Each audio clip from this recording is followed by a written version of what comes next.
Trevor Rogers last year really reminded everybody what they traded for with a terrific finish to the season.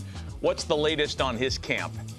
Matt, the returns have been excellent so far this spring for Trevor Rogers. Really good numbers in a Baltimore uniform. Another great start earlier this week. And you see the quote from Mike Elias at the bottom of the screen. Very hopeful the rotation becomes a real strength for the Baltimore Orioles. And you know what, guys? That's not just spring optimism for me. I believe this rotation is going to be a strength. They just added in the last several weeks Chris Bassett. Of course, they traded for Shane Baz. They expect Bradish to be healthy. This is a team that I look at in the American League East and say they might have the biggest year-over-year win increase of any team in the American League. It might be down between them and the Royals. I like the Royals a lot, too.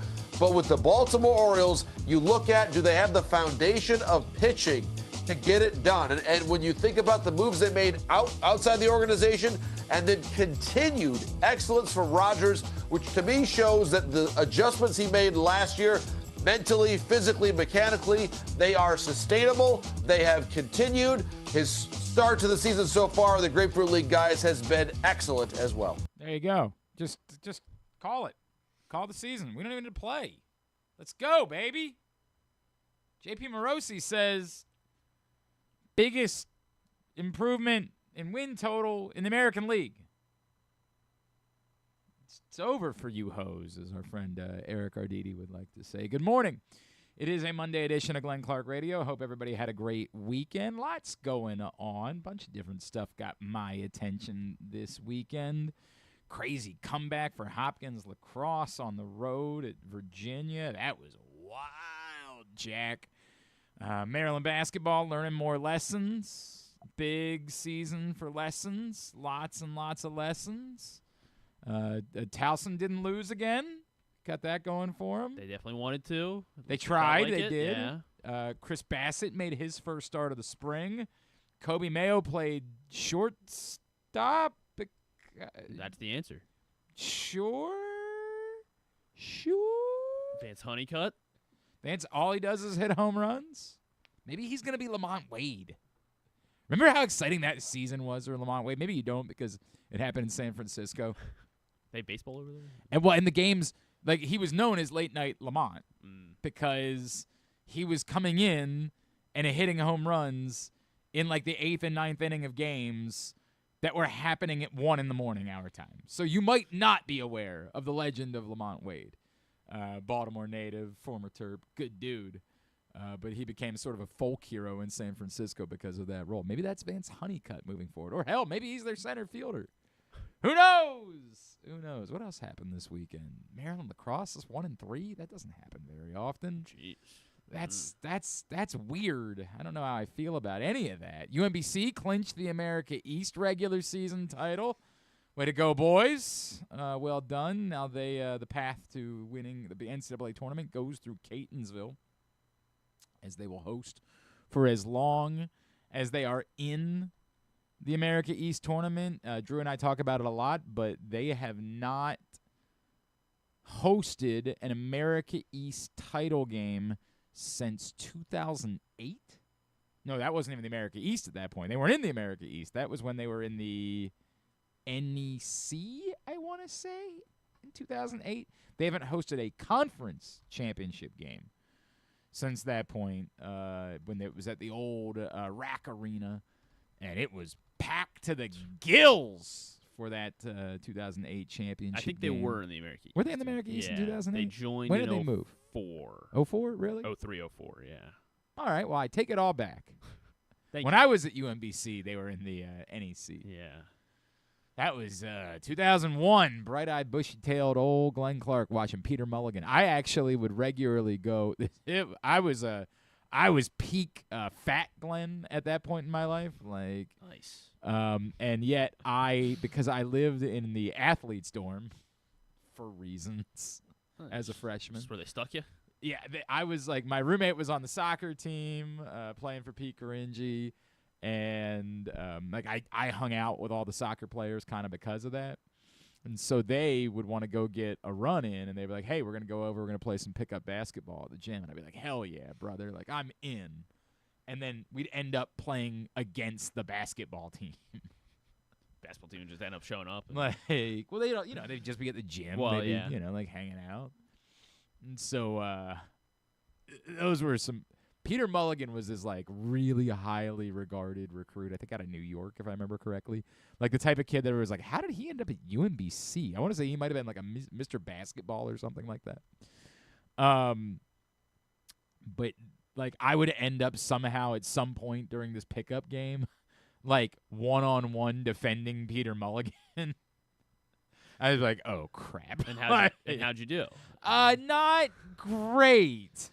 Not great. Dang, he was good. Yeah. Yeah, he was very good. He averaged 15 points and 16 points this 2 years. I would say I never got dunked on, but that's only because I got out of the way. This guy saw that I was the matchup, and he was like, yeah. Every now and then, like I'd stick a shot, and like the whole place would go nuts. They called me Jelly Roll because I was fat. Oh, because you love Jelly Roll. Yeah. No, I don't think Jelly Roll was a thing in 2001. I remember that's actually God. You're right. He was New York State Mr. Basketball. Yeah, that's actually how we spent. Oh God, like the first couple of hours on 9/11, we were watching TV, and then it was just so depressing that we were like, we need to do something. And so I think we spent like 5 hours at the gym that day, like legitimately. I don't know how I never because I ate like I mean, this is when you first get to college, and you have all of this food, and you can have as much of it as you want, and you're just like whatever. Somebody will want to have sex with me at some point in my life, I think. Right now, I've got food.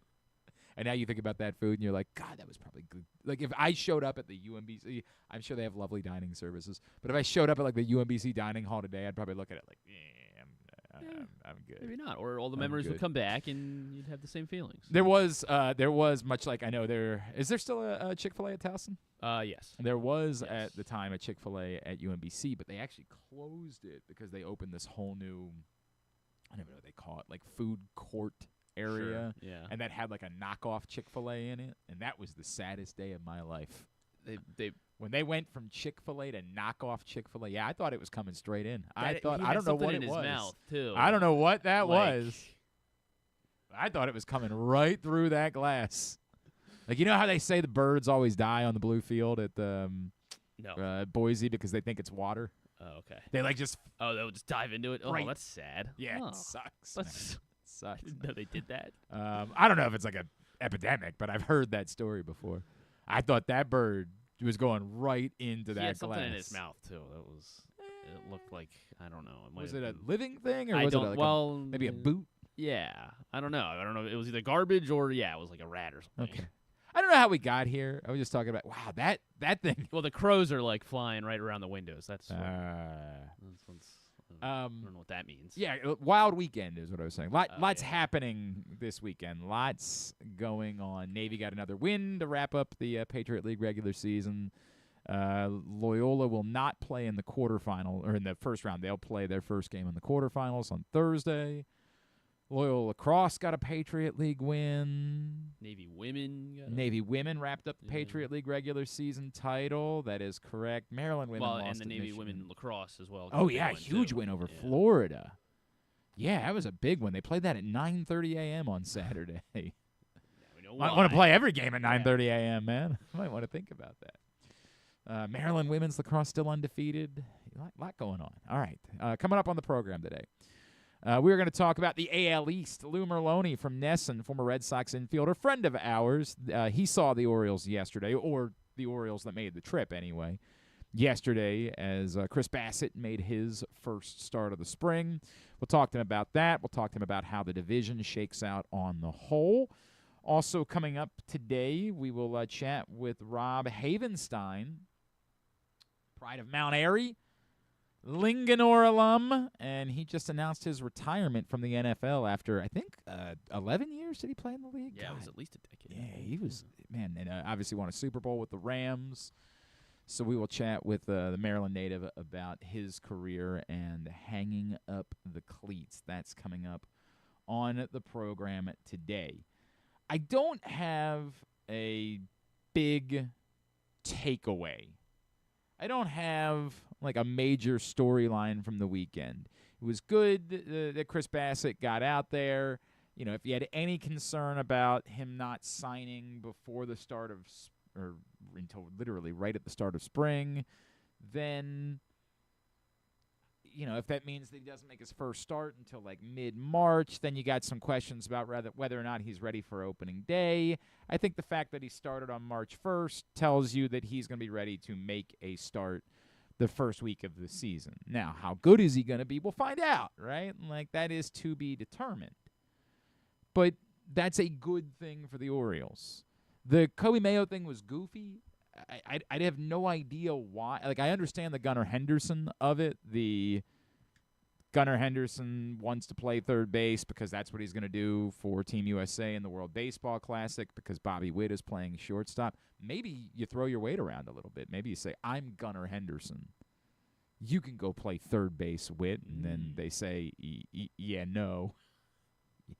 Which reminds you that you could have had Bobby Witt once upon a time, but that's a whole different conversation another day. Adler Rutschman hit a home run this weekend, so you know. So he's back too. So maybe we got it right. We'll find out. So that part of it I get, but it seems like a goofy bit having Kobe Mayo play shortstop. Like, why? Tell him to loosen up, I guess. This is spring training. Like, I know we can do silly things, but what's the point of doing silly things? Like, I'm trying to think of what the emergency would have to be that Kobe Mayo would play shortstop. Like, what would that – how many guys would have to be hurt? Maybe there's no reason. What do you mean? There's no reason. Doesn't matter. I don't understand. What do you mean by that? There's no reason for it. Okay, so then why did you do it? There's no reason. That's okay, my this point. This is just someone lighting the house on fire. I don't know what you're Right, yeah, there's no reason. What are you saying? He moved him to short because he can. Right, but why? Because he can. Right. That's okay. Well, that's 20 seconds of my life I'm never getting back. Okay. Well, I mean, we're trying to explain it. Maybe there's no explanation. Right. That doesn't. So then why don't we just do anything, right? Okay, like, why don't we just have Pete Alonso pitch? Why don't we just like stop? You might be onto something. We're just saying nonsense for the sake of saying nonsense. Well, I mean, I'm trying to say, like, I think he's just trying to get him to relax. I guess, like, maybe he was. How really does that uptight get at someone third to base? relax, to put them at a position they don't play? Because he knows that nothing he does at short matters, so he can kind of like relax. Maybe he was playing. Maybe he was really uptight at third base, and I'm not in the locker room. I don't know. Well, okay, then just say you don't know. That's okay. Well, okay. Well, you were asking for an answer. I'm trying but there's to no. throw out You're presenting the opposite of an answer. Potential answers. You're presenting the. How is that an opposite? You said there's no reason. That's the opposite of an answer. Like, okay, well, I mean, the opposite of reason is no reason. Okay, right. Like, the opposite of answer is no answer. It's not question. Okay, so what's your answer? That's correct. Okay. I think it's nuts. I don't think there's any reason to put Kobe Mayo at shortstop. Now, it's also spring training, so who gives a rat's ass? Like, I understand that. But I don't know what it helps anything ever to throw Kobe Mayo over at shortstop. It's terrifying to think that, like, they're trying to construct an opening day roster, and they're like, well, maybe we don't need to keep X extra infielder and an emergency situation. We put Kobe Mayo there. No. I don't think they're learning anything from one inning. No. Like, It just makes no sense. None. But whatever. Again, it's spring training. In the same way that it doesn't matter that Vance Honeycutt has hit 3 home runs, it doesn't matter if Kobe Mayo. None of this matters. I get it. Like, it's just weird. That's all. And the combine wrapped up, and now we play the waiting game for the Ravens. We sit here and we try to figure out if at some point in the next few days we're going to get an answer on Lamar Jackson. We're going to get an answer on I think we know the answer on Tyler Linderbaum. I think we've been through that at this point. I think he's gone. I think that's just the way it's going to go. Man. I think they know that there's a massive deal that's waiting for them somewhere, and the Ravens aren't going to do that for a center. Who knows? Maybe in the next few days the market shifts. I have no idea. I did, when I was over at WBL on Friday night, I did have someone message that said, if you're going to lose Tyler Linderbaum and you were planning on spending money, you better be prepared to go out and get an actual center. And I did think about that a little bit. because I think I've accepted that if you're moving on from Tyler Linderbaum, it's like you're going to give Corey Bullock an opportunity to be the guy. Maybe you're going to pluck somebody off the back end of free agency that, like, you're saying we're not spending money at center. But if the point is that they feel as though they have made a sizable offer to Tyler Linderbaum, so they were willing to spend the money, I guess that becomes complicated. It is really a tricky situation to be in, which is I do understand the idea of Tyler Linderbaum in the center position. That's a luxury, but like we've been through it when the Ravens went into years without feeling comfortable at center, and it's been hell. Well, I don't know if I'd say hell, but it's not been great. When you have snapping issues, it's like it's not. Well, they had snapping issues with Tyler Linderbaum at Sure. one point. It's not great. So is the answer, if it's not going to be Tyler Linderbaum, to go spend a lesser amount but still real money on, like, say, a Connor McGovern? Maybe. I don't know. My gut tells me that you spend the money at more primary positions, particularly considering that the way everybody keeps talking about the draft is though it's not going to be the primary positions that you're going to be addressing with the 14th pick. That for all of the dreams of, like, Ruben Bain falling to 14, that's probably not practical. The idea that you could take a wide receiver, yeah, but it's probably more like Mekhi Lemon than it is, Carnell Tate.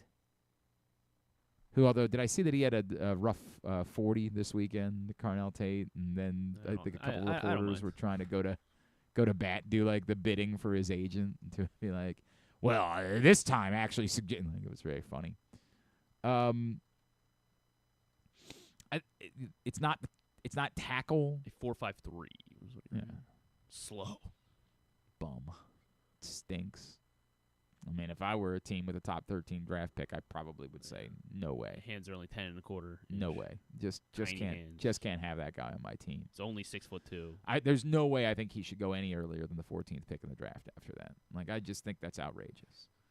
But that's the word. The word is that you can't get primary position guys. So does that make you think that, like, if you're spending money, it needs to be more at a primary position? If it's more likely that you're drafting a guard in the first round, and that's how you're addressing interior offensive line, are you more inclined to say maybe we don't need to be spending money on the interior of the offensive line? I say all that to say my gut was the money that you were going to spend on Linderbaum instead goes to a more significant position of need, edge rush. We'll see about defensive tackle. I know there was a rumor last week about Nnamdi Madubuike, not retiring. I think Bobby Trossett said something like that. I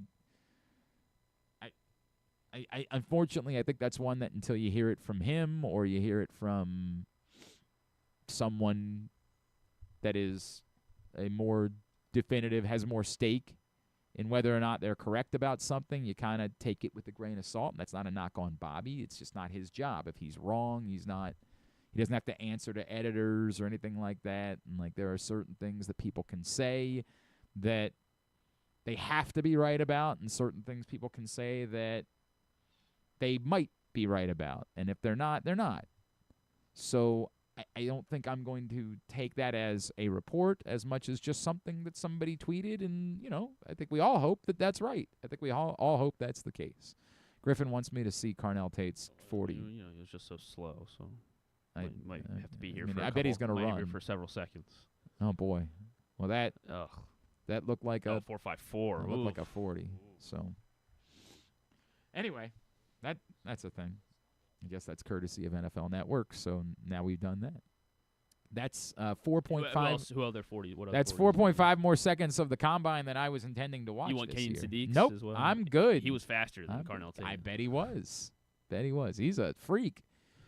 I mean, I saw a couple people doing the bit like, I know it's not what you think their biggest need is, but do you take him at 14? Maybe.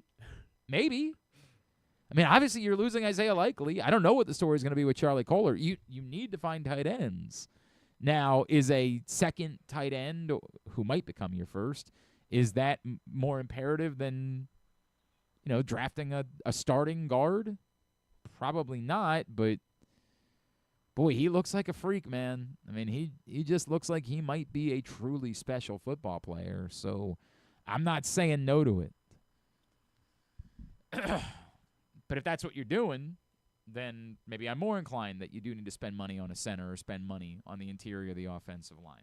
Complicated conversation that I don't have all the answers to as of just yet. Today's show is brought to you by Live Casino and Hotel Maryland.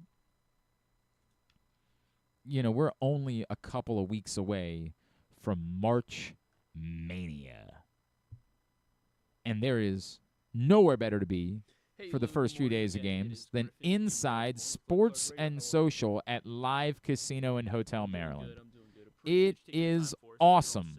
100-foot media wall, great food and drink specials, giveaways throughout the games, intense raucous atmosphere, Sports and Social, Live Casino and Hotel for March Mania.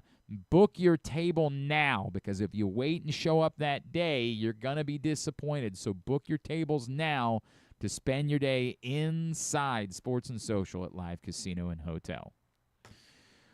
Joining us now here on GCR, he just saw the Orioles yesterday as he was doing the game for NESN on the Red Sox broadcast. He's someone that, as I've told him before, I feel like I should hate because I associated him with the Red Sox, but I just can't because he's a great dude, and he was one of those scrappy ball players that you just find yourself saying, I respect you even if I don't ever want to feel good about the team that you play for. He is Lou Merloni, and he is with us now here on GCR. Lou, it's Glenn in Baltimore. It's always good to catch up with you, man. Thank you so much for taking the time for us. No problem, Glenn. Anytime. I only got a couple days left of beautiful Florida before I head back to the northeast. Oh, man. I'm trying to enjoy it. What, they send you down for like a week or two? No, actually, I've been down there for 3.5 weeks. Oh, okay. So I go home for a couple and get ready for the season. All right. Well, you timed this out perfectly. You also got there the early part of spring. Maybe by the time you get back, it's like not quite frigid anymore. Right. Man, you couldn't time this any better. Yeah, that's the game plan. Yeah, right. You're a veteran. You're a veteran of this stuff. Lou, yesterday, obviously it was interesting. You saw two pitchers who were big acquisitions this offseason in Ranger Suarez and Chris Bassett. I'm going to start on the Red Sox side of things. I want to talk all about the division. But the Suarez move, how good were you with the Red Sox saying, hey, we've got to address the top of the rotation still, despite all of the pitching that on paper they seem to have? Yeah, it seemed like a pivot from losing Alex Bregman. The kind of free agency money they lost on Bregman. They quickly pivoted to Suarez to beef up the rotation. Sonny Gray was added early, but it was like, kept talking about having someone with Crochet. And I like Sonny Gray, but still, he's older. It's a one-year deal. And when you're talking about adding an arm to go with Crochet, I was thinking more of a longer-term commitment. Well, they eventually did that with Suarez. So completely opposites, right, from Crochet. Just a sinker guy. It's going to get some weak contact and good off-speed swing and miss, but just a guy that's got playoff experience. So I liked it really to beef up this rotation going into it. And then to counter the Bregman, they went out and traded for Caleb Durbin. So I think it kind of rounded out the roster nicely. Yeah, I was going to say, with that, is there enough in the lineup, or are you still sort of looking at it and saying there needs to be more production from someone? Someone's going to have to take a step forward. Yeah, it's funny because I actually think the lineup's underrated, just because people are so against it. But, you got Wilson Contreras who looked fantastic. He brought him in from St. Louis, and once he adjusted to first base after being a catcher his whole career, really played well defensively and started to swing the bat. He's a guy that can hit you 20, 25 home runs. Willie Abreu, they got to keep him healthy. He had 22 homers after just 108 games before he got hurt last year. And then, guys like Roman Anthony is just going to hopefully come into his own. Yeah, they're putting a lot on him. There's no question about it. And a guy like Trevor Story to stay healthy. So you're at Fenway Park, it's just an offensive ballpark. So I think you made some additions. You brought some contact in, which is they desperately needed. And it's still a very good – I think it's still going to be a very good lineup. Is it going to be top 2 or 3 in baseball? No. Does it have to be? No. Throw the ball, catch the ball better defensively, which is going to be key for them. And they'll be in the mix. And that's the best way to describe the East. I think they're all in the mix, all of them. That's sort of the conversation that I've been having. Every time I talk to somebody about, hey, who's the team to beat in the East, I feel like I've gotten a different answer because, my gut was that it's still probably the Blue Jays, but I don't know. You know, they weren't really the team to beat last year. They just happened to go on this big run. And then, right. you know, is it the Yankees by default? Maybe it's the Yankees by default, but, like, they're certainly not a perfect or a flawless roster whatsoever. No. And I do feel like there's a little bit of I can't feel this way about the Orioles because I'd have to see it. I still don't know that they have enough frontline pitching, and they've got to get a better version of Adley Rutschman, amongst other things. But yes, to your point, is there any reason why they couldn't be in the mix? That it just couldn't be, but there aren't 4, maybe all 5 somehow. I still have some questions about the Rays, but battling down to this, yeah, that's what it looks like. Yeah, you know, the Rays are always going to be there. I think they're the one team that I look at. They're still going to be a good ball club. But the other 4 teams I would kind of focus more on. And my answer is always, well, who's the healthiest? You know, I mean, really. I look at the Orioles, talk about frontline rotation. I mean, can Rogers do that again? And if he can, because Kyle Bradish, I mean, we saw him last year. And when that game was over, he was still like a 4 or 5 inning pitcher at the time coming back. When that game was over, we had guys up and down the lineup. So that's the best stuff we saw from anyone all year. Wow. And so it's there. Like you said, nobody thought Toronto was going to be that team. Is it Toronto? Toronto had a huge splash in the offseason. Everybody gave them the winner of the offseason. But to me, it's like Chris Bassett was really good for you. And I'd probably rather have Cease moving forward. But Bassett was a really good pitcher for them. And they lost Bo Bichette. They brought in Okamoto. That's not a win to me. So they're a good team. Just like the Yankees, they're a good team. Red Sox are a good team. Baltimore's a good team. So I hate the prediction. Who's going to win the East? I'm like, they're all in the mix. Tell me who's the healthiest. He is Lou Merloni, and he's with us here on GCR. Lou, let me go back to Bassett for a second, because obviously you saw him yesterday, and you saw plenty of him when he was in Toronto. I was good with it based on where they were at that point. Like, admittedly, I did think – I know what you're saying about Rogers, and I know what you're saying about Bradish. And it might very well be that both guys work out. I just have questions because Bradish has only thrown 70 innings over the last 2 years, and the Rogers thing was 14 immaculate starts, right? But, like, I don't know that I am assuming that's what they get. Is Bassett enough to make up for the volatility of those two guys at the top? Like, is he steady enough that, you know, even if maybe those guys aren't ready to be full season aces, you have enough pitching because you have depth? Well, I think he's more of like a guy that rounds out a rotation. You know, if you're asking him to kind of be a game 1 starter, I think you're in trouble. And I love Chris Bassett. I love watching him pitch. Like, he's old school pitch, you know. Yeah, I'm still not a fan of like 8 pitch mixes. I like to see a guy perfect 4 of them, you know, maybe have a 5th, but because I don't know when the hell you decide when to throw the 8th pitch in your repertoire. But there's still questions there. There's no question, like the durability and length of those first two guys you mentioned. But Bassett's a guy that's a veteran guy that I think everybody needs. You know, you bring into this rotation, and that's where they kind of flooded that area, right, with guys like Eflin and Bassett and veteran guys that I think help. That'll be there. That'll take the ball every 5th day. Chris Bassett will look fantastic for 6 weeks, 2 months, and he'll get hit around for a month and a half, and hopefully he comes back. So that's probably the biggest question mark, right, with the Orioles, is that rotation. Can those two guys step up, give you length, give you health, and Bassett round it off in that 3-4 kind of starter role, 4th, 5th starter role? So that's probably the biggest question in Baltimore. I probably combine that, right? Like, as you're right, that probably is the biggest question, but I do think it's combined with, as I just brought up, what is Adley Rutschman? And to a lesser extent, when he's healthy, what is Jackson Holliday? Is he ready to sort of finally be the star that we think he has the talent to be? How much of those offensive questions are going to be aided by simply the presence of Pete Alonso in the lineup and what that might do to take some of the pressure off some of these other guys this season? Yeah, and look at Taylor Ward, too, popping 35 homers. So. But I agree with you. You know, the other day we were just watching, Cowser and Kerstead and some of these guys, Beavers, and I'm like, man, like, again, there's an unknown. Like, are they going to be healthy? Cowser going to be what he was a couple years back? A lot of injuries there, but there's so much talent. Rutschman's the one that I don't get. 2 years ago, I felt like he was taking over the catcher position. That's in the American League and maybe in baseball, like the future, everything you'd want in a catcher. In the last 2 years, I don't know what's going on there, as far as, I don't know, Are they messing with him? You know how it is, metrics and everything else. I don't know, because I just don't see a talent like that, like what I saw, just have the kind of years that he's had. So he's really a big part of it. It really feels like, I mean, if I look, the volatility is the word that I keep using, right? And I feel like there's a high end where Rutschman gets back to being Rutschman, and Jackson Holliday is ready to make that ascent, and to the two pitchers at the top, where the Orioles really can be a legitimate competitor to win the American League if it all works out. But that's a lot of if it all works out that we're talking about in that conversation. Yep. No, I agree, and I'm not predicting them to go to the World Series, but right. We had the same discussion about Toronto last year. Like there was no question they didn't know if they were going to extend Vlad, and you were like, okay, they have enough talent to win the American League. They could also not extend Vlad, trade him, trade Bo, trade Bassett, trade Gossman, and rebuild. Like there was, like you said, volatility is a good word, because and that's why you say Baltimore's in the mix, right? I mean, things click, everything gets going, and everybody stays healthy, and guys start playing up to their ability. Now all of a sudden they're a team that can win the American League East.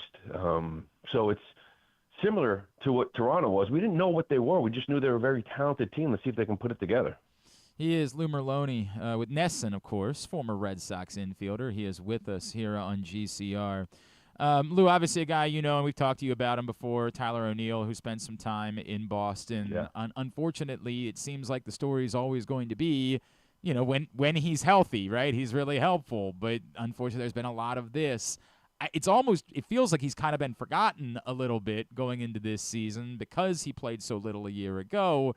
But you bring up with Taylor Ward and that if Tyler O'Neill can be relatively healthy, how much do we forget what he could potentially add to the Orioles lineup? Yeah, and for good reason though. I love the Tyler O'Neill experience when he was here in Boston. I really like the individual, and there's just players like that you're like, God, for his sake, I just wish he could be healthy, right? Because he is a 30 home run guy.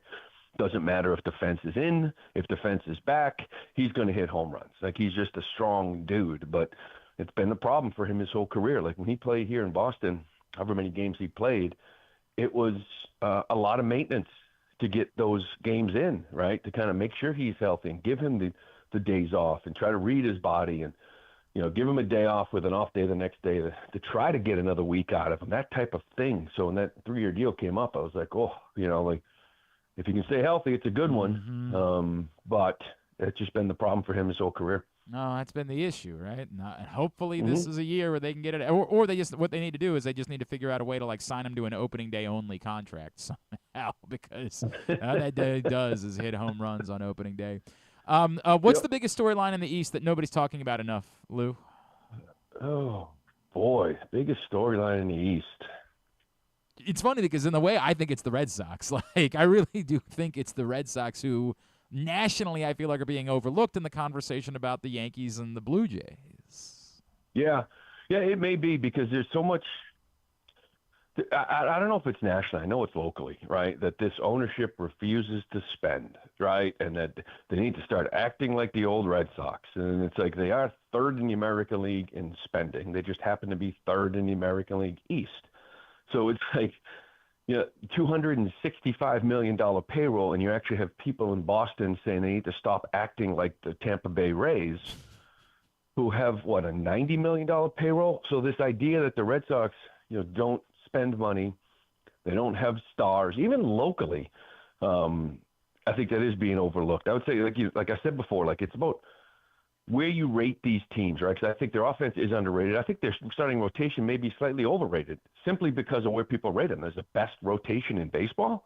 I don't know if I'm willing to go there, but I'm confident saying they're going to be one of the better ones. Yeah. So I do think that it's going to be a good rotation. They've really focused on defense, especially in the infield. And I think offensively they will surprise some people. So it's just an ongoing battle kind of recently. It's like if you don't go, when they lost Pete Alonso, it was just like the sky has fallen. They needed power and they didn't get Alonso. So it's just the way it's been here the last few years, I think. Look, man, we'd like to see the Orioles spend at Red Sox levels if possible. We'd like to get there. Well, they're adding to be honest it, with you, I felt like, minus say like a Framber Valdez sign, right? Right. I got to be honest with you. Last year, I didn't know what the hell you guys were doing last winter. I had no idea. I know people in Baltimore felt the same way. Like, man, you had all this momentum. You got these great young core. I don't know. Trade away 2 or 3 prospects for some veterans. Go out and spend some money to replace Corbin Burns. You did nothing. Yep. And this offseason was a little bit different. You're back in the game a little bit. So it's not great for Red Sox fans that they're back in the game. I wish they continued to do nothing. So we'll see how it shakes out. Hey, real quick before I let you go, Lou, there's a former Navy pitcher who's in camp with the Red Sox, and I saw that Noah Song had it humping. He had the velocity up near 100 last week. Yeah. What is his reality, and how confident are you that he is at some point a big league pitcher? Yeah, really an unknown, right? Like, kind of like a lottery ticket. I mean, this kid, when he came out of Navy, he was a first-round talent. Everybody knew that military service was probably going to take him away. The Red Sox took a shot in the 4th round. He missed 3 years. He's now 28. But, boy, when he was coming out of Navy, I mean, 97, wipeout slider, he's looked pretty good. He's finally had, like, that healthy offseason. So for him, it's like just getting back on the mound, getting back into a baseball routine, just quietly go about your business, right? Whether it's AA or AAA, and he's a guy that could pop real quick and just be, like I said, a lottery ticket type of arm, because there's no question what the talent was, and you're trying to find out if it's still there. No doubt, man. He is a special pitcher, and obviously a special human based on what he's been willing to do in his life. At Lou Merloni, that's how you follow him on Twitter. Lou, anything else that we can plug for you, sir? No, that's about it. Looking forward to the season. Just doing, like I said, the color analyst on NESN. So it's, I can't wait. So I'm looking forward to it. Watch a little WBC, then get the season going. I'm opening up in Cincinnati. That should be fun. Oh man, that's are you gonna be part of the parade? They're gonna let you have a float. It's the best place. It's like the best opening day in the country is in Cincinnati, man. They do it right. Like every other city needs to think about the way that Cincinnati does opening day, right? Like shut down the schools. Have a friggin' parade down the street, man. Like, it should be a national day of celebration the way that they figured it out there, dude. Let's just cross our fingers that it's not 40 degrees and not windy snowing, and right? Yeah, 100%. Yeah. We'll settle for that. Yeah. Lou, we'll be in touch during the course of the season. Always appreciate you, brother. Thank you for taking the time for us. Anytime. Enjoy the day. Thank you, man. Lou Merloni with us here on GCR. Look, we can clown Cincinnati because we have no idea what they're doing as an organization, and, like, that part is true.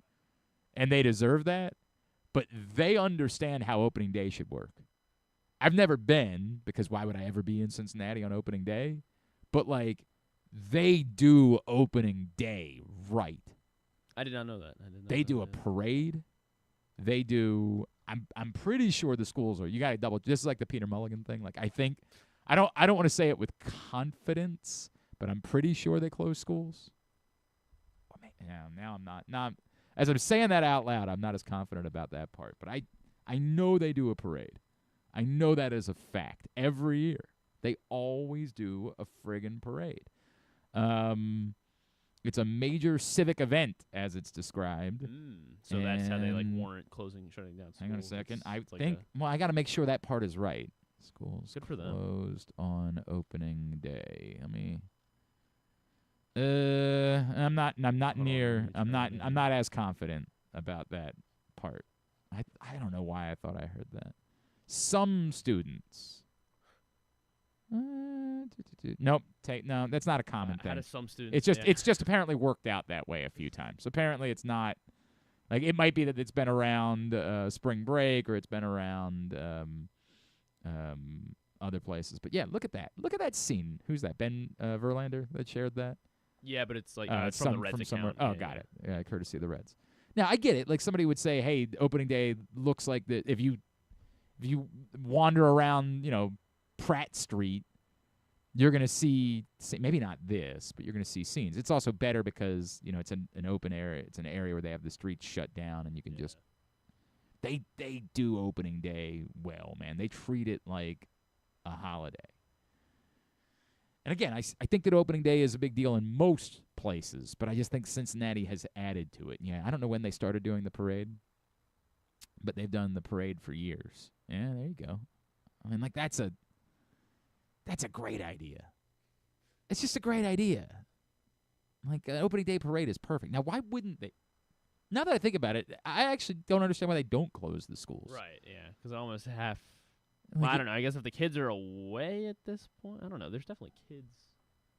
Just taking them out. Or again, maybe it just happens to work out most years that it's around spring break, so they haven't felt the need to close the schools. I don't know. I don't know the story, but bunch of kids up here. yeah, there's kids everywhere. They know what they're doing, man. They treat it the way it deserves to be treated. It's a major day on our not just sporting calendar, but on our civic calendar. I mean, I'm not joking about that either. Like, it is a very significant day. It's one of our gathering days. That people come downtown even if you're not planning on going to the game that day because you just want to bask in it. It's a major day on the drinking calendar, obviously. It's up there with St. Patrick's Day. Everybody getting out at 6 a.m. and starting the day early and making the rounds, going from spot to spot, seeing friends. Very significant day on the calendar, and Cincinnati has figured it out better than others have. But I think we all could do better. I don't understand why we're so afraid of the idea of like lining up. Because somebody would say, you can't just take a day off of school for a baseball game. We take days. Do you have any idea what random days my kids have off of school? Like they were off of school last Friday. When your team, when the football team wins reason? wins the Super Bowl and they have their parade, It's very controversial every time. I guess the Seattle schools didn't close this year for the parade. Ridiculous. It's always very controversial, and there's always two significant arguments. The first being obviously you should close, and the second being no, you shouldn't, because now the parents all have a babysitter for the day.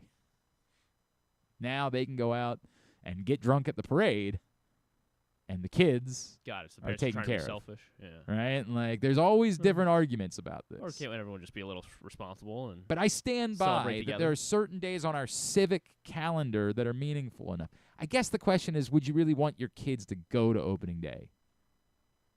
I always, every year, believed, I remember the day of 21-31 being confident that my dad was coming to get me from school and was surprising me because it was my 12th birthday, that he was surprising me and taking me to the game. Now, why I thought he was going to come get me at school, I have no idea, because the game was at night. I don't know why, but I remembered showing up for school that day wearing my Orioles starter jacket and thinking Dad's coming to get me. We're going to the game. So you could walk by everybody wearing it. The whole thing. See you guys never. Yeah. Losers. Enjoy watching on HTS, which is where I was watching. I every year I had the exact same feeling on opening day.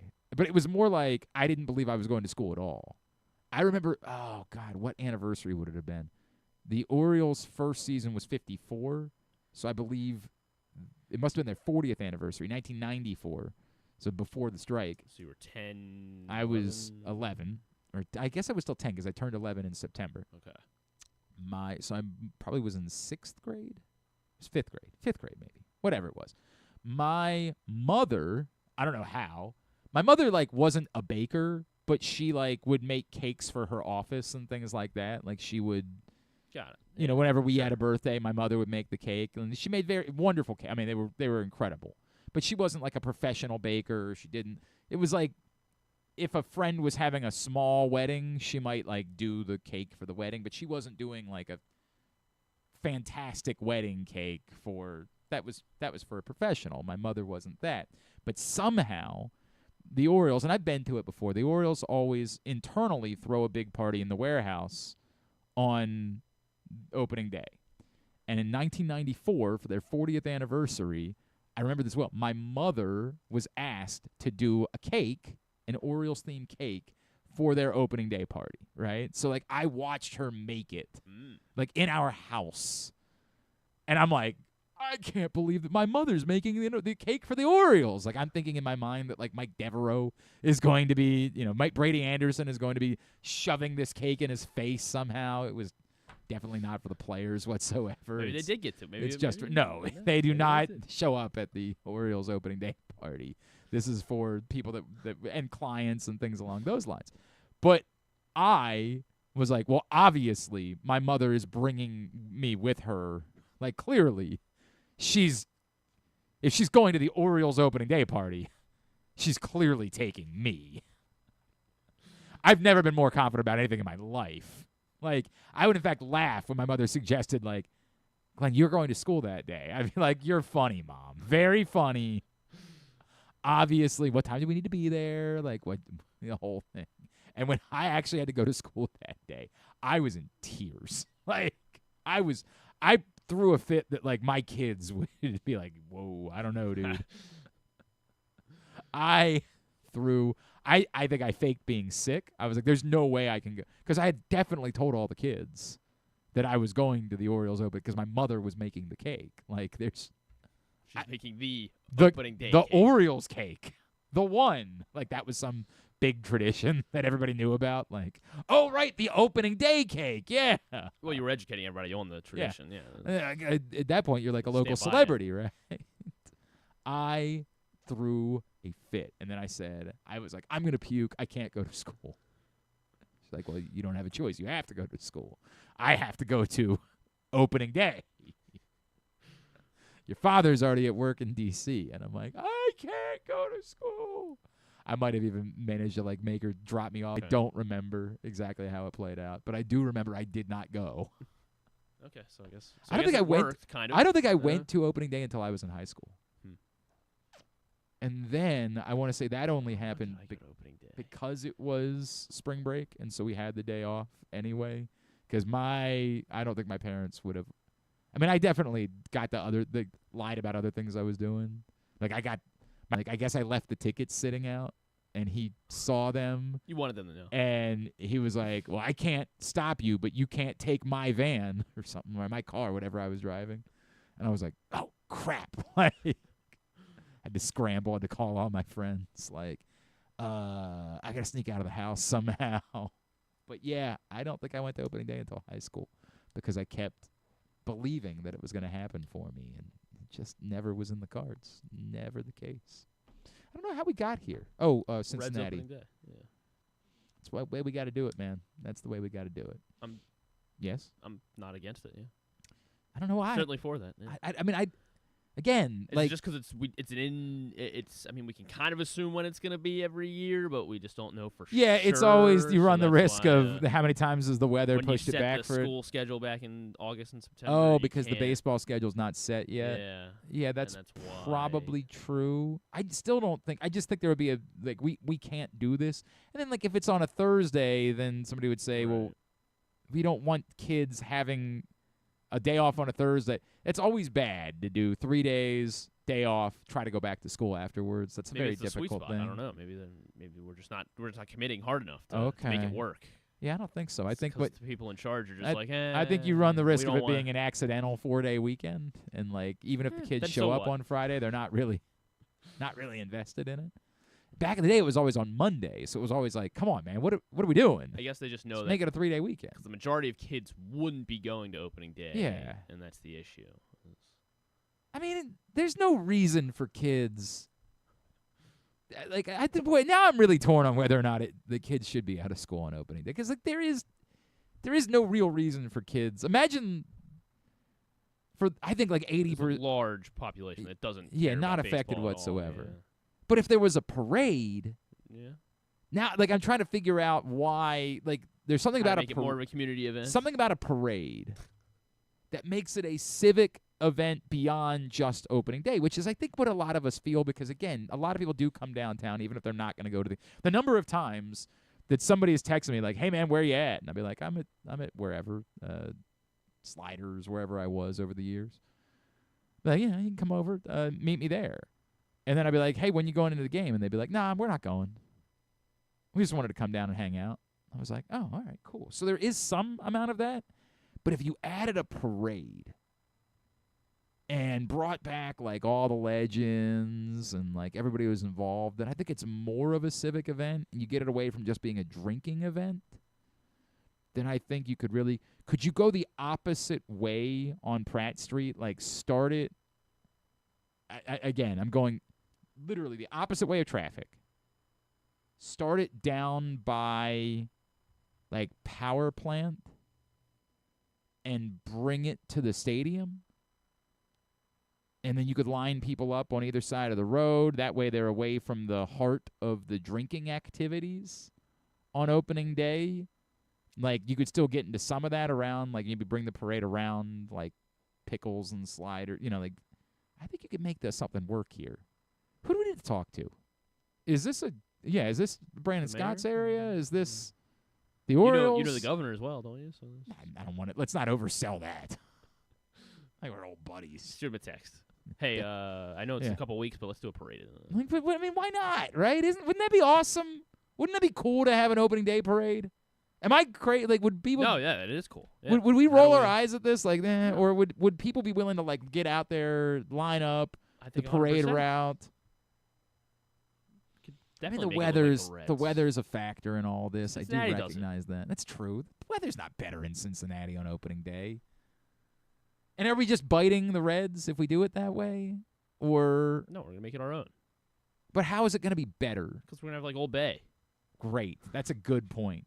If we just douse it in Old Bay, then it's definitely better. Gotta think about this. The more I think about it, we definitely should have a parade. We should have a damn parade, man. It'll probably be nice enough by then. I'm working on this. Yeah, it'll probably be nice enough by the end of March. I don't know. Who knows? Maybe we'll get a bad day. All right. But who cares? We're gonna be watching the baseball. John in Little Rock wants me to talk about Tyler Reddick winning a third straight NASCAR race. Tyler Reddick won a third straight NASCAR race. What sport is? He also won. He says spring break is the same week of MLB opening day now. Ever since they went. Well, I don't think that's the truth because for high schools they base spring break around when Easter is. Yes. And the Easter date. It's no longer a full week, is it? Or I guess depends. Yeah, I think you're right. Yeah. And the Easter date changes every year. I think isn't like last year I want to say it was around. It was late April. Yeah, late April. This year I think it's maybe like the first weekend of April, maybe. So I don't think April 5th. Yeah, the first weekend of April. So it's not around opening day this year. Cincinnati is a great baseball town. Yeah, that's true. Oh, John says he always took off school and went to opening day at Memorial Stadium. Plenty of us did that. Oh, bully for you, John. The rest of us were waiting around thinking our mother was going to rescue us because we could go have a cake. From someone named Joe. Joe got in, not on the comments. He got in over here and said, I feel like you guys are onto something. Maybe it's not a parade, but it's some sort of like event at the convention center, the way that they used to do Fan Fest in order to protect from the weather. Okay. I mean, yeah, I guess the parade isn't all terrain. You know, that's actually a hell of an idea, man. That's a hell of an idea. Like I've had a lot of people tell me that like everything about the Caravan is better than Fan Fest because you get these one-on-one opportunities, but it's for such a smaller group of people, right? Like you can only have so many people go to a bowling alley for an Orioles event, whereas Fan Fest was for everybody. It allowed everyone in the region that was an Orioles fan to have a day where they could come celebrate their Orioles stuff. It's very clear the Orioles are not going back to Fan Fest. They're going to keep doing it. But could you create... Now, the problem is then you wouldn't have the players involved. I don't know. Yeah, now, but if you get enough player alumni like that... Yeah, and maybe you make it more of it's like a free event. It's not the full event, but you have live music in there. You have, to your point, alumni. You set up, you know, batting cages or fast pitch things. Play like Orioles bingo. I mean, you could do something cool that could be, again, the family version of what's happening at the bars. Like, I understand why you don't want kids coming to the bar area on opening day. We stumbled into this today. This was not something I was prepared to talk about. This is Lou Merloni brought it up, but I think we might be onto something. We should be better. Opening day should be better. We do a good job on opening day. It's a fun drinking holiday. But I think it could be more of a civic engagement day that in a way isn't specifically like about, it's more like the celebration of the start of the spring for the community that comes along with baseball returning. Didn't we used to have Maryland Day? What day is that? Maryland Day still exists. Yeah. But it's not. It's funny because when I think of Maryland Day, I think of at the University of Maryland. Maryland Day is like a big thing. I remember we used to but do they would always do it around the NFL draft. Okay, so it was sometimes later April. I thought they start moving up. Maryland Day is now in March, okay. apparently. So it felt like it is always like close to opening observed day. on the anniversary of March 25th, 1634. So March 25th is the actual date for Maryland Day. So, yeah, you're right. It's kind of around opening day. So could you just make it like Maryland Day observed or something like that? I remember they always served fried chicken at school for some reason. I don't know why we did that, but That's interesting. But we That's did. very interesting. I was like, okay, sweet. No, it's Maryland Day. I swear to God, the best day at the University of Maryland was Maryland Day because it was like the NFL draft was going on, the spring football game.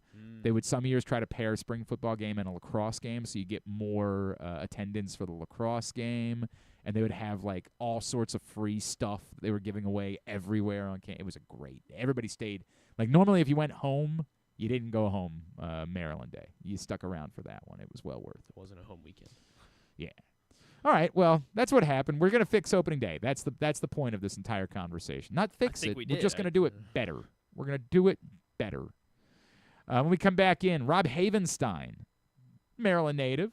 Pride of Linganore. He's going to join us to discuss his retirement from the NFL after a decade plus as a Super Bowl champion with the Rams. We will do that next.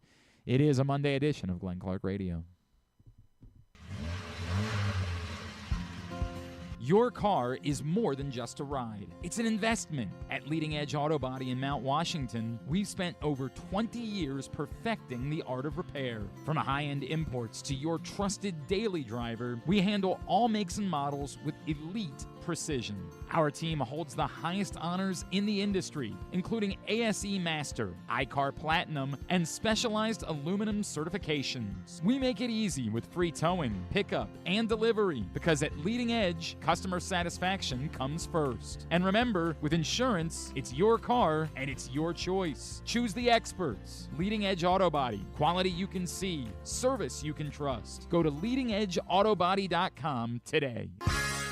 The weather's getting cooler, so when you and your family are picking out a place to dine, be it lunch or dinner, let's make it nice and easy. Now, with 2 great locations, the Costas Inn remains your #1 destination. Whether you want to get steamed crabs and the full Costas menu out at the original location at 4100 North Point Boulevard, or sample the complete menu minus the steamed crabs at the new location above the grandstand at the Timonium Racetrack. Costas is your place to go. Check out the website, CostasInn.com, for a look at the menu, and if you want to plan that crab feast, call 410-477-1975. The Costas Inn. Get in the game with Volo Sports. With over 15 sports to choose from, join a league or grab a Volo membership for discounted play, free daily pickups, fitness classes, and exclusive events. But the best part? A portion of every league fee helps the Volo Kids Foundation provide free sports to over 5,000 kids across Baltimore City each year. Don't miss out. Early pricing for the winter season ends December 12th. Final registration deadline is January 15th. Sign up now at volosports.com/Baltimore. Gambling can be a fun and entertaining experience, but there are risks involved. If you're planning on betting on the game at the casino or on your phone or computer, know your limit, stay within it. Set a budget and a time to stop. Remember, gambling isn't a financial solution, and it doesn't mix well with alcohol or drugs. Know the risks and have a plan before you begin gambling. For free and confidential services, call 1-800-GAMBLER 24/7 or go to helpmygamblingproblem.org. The latest edition of Pressbox is available now. On the cover, Dave Ginsburg chats with Hall of Famer Cal Ripken Jr. about his life now at the age of 65, his role with the Orioles ownership group, and much more. Also inside, Bill Ordine helps us learn more about new Ravens head coach Jesse Minter. Luke Jackson finds out about new Orioles slugger Pete Alonso from those who have played with him, and we meet college lacrosse players from programs all across the area. Pressbox is available for free at over 250 locations throughout the region, including your Baltimore area High's Dairy stores. Plus, you can read the entire issue online at PressBoxOnline.com, where you can also find great betting advice and the best daily coverage of the Orioles, Ravens, and Terps. March Mania is on at Live Casino. And you can get a front row seat for all the action at Sports and Social. Raise your game with massive wall-to-wall TVs. And raise a cheer with your favorite beers, cocktails, and an all-star menu. Best of all, you could win huge prizes every game. Don't get benched. Book your table at Live Casino. At Arundel Mills. Must be 21. Please play responsibly. For help, visit mdgamblinghelp.org or call 1-800-GAMBLER. Contrary to what some people believe, I actually like this guy when he sleeps. Glenn Clark, talking sports. All right, back in here on GCR. Well, our next guest is a Maryland native. He is the pride of Mount Airy, and he just announced his retirement from the NFL after 11 seasons, including a Super Bowl title with the Rams. In fact, he was in the NFL so long that he was actually, when he was drafted in the second round, he was selected by the St. Louis Rams at that point. He's Rob Havenstein, and he is with us today on GCR. Rob, it's Glenn in Baltimore. It's great to chat with you, man. Thank you for taking the time for us, and congratulations on an amazing run. Oh, thank you. I appreciate it. Thanks for having me on. Rob, what is it about that part of the state that every dude looks exactly like you, and then whenever you would go up against, like, in the state title game, a team from Baltimore or Harford County, you'd be looking at, like, 180-pound linemen on one team and 315-pound linemen on your team. I don't know. I mean, honestly, I think it's just good luck. I mean, we had a pretty big offensive line between. Everyone was pretty big. No one was obviously my size, but I was lucky enough to be blessed with some pretty good size. Yeah, it worked out all right for you. I'm telling you, man, I swear to God, Linganore always had massive linemen and was just bowling everybody over. And it always felt very unfair over the years. Rob, if I had told you back in the early part of the 2010s decade that you were going to have a decade-plus long career in the NFL and you were going to win a Super Bowl in that process and start every game, what would you have said to me at that point?